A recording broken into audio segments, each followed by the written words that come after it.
Amir Temur haqida 10 ta fakt. Amir Temurning to'liq ismi Temur ibn Tarag'ay Barlosdir. Amir Temur shatranj o'yinining ashaddiy ishqibozi bo'lgan. U jahon tarixidagi eng qudratli va yirik imperiyalardan biriga asos solgan. Amir Temur o'zi ishtirok etgan janglarning birortasida mag'lub bo'lmagan. Amir Temurning bunyodkorlik ishlari ham tahsinga loyiq.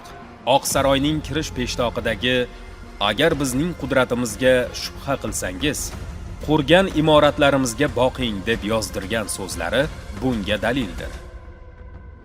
Amir Temur 27 ta davlat hududini zabt etishga muvaffaq bo'lgan. 20 yil davomida Usmonli sultonlari qo'lga kirita olmagan Smirna qal'asini 2 hafta ichida ishg'ol etgan. Amir Temurning hayoti davomidagi eng katta yurishi Iroq safarida bo'lib, 7 yil davom etgan. Ayni paytda Amir Temurga tegishli mashhur Rubin toshi Londonda, uning qilichi esa Tehron muzeyida saqlanadi.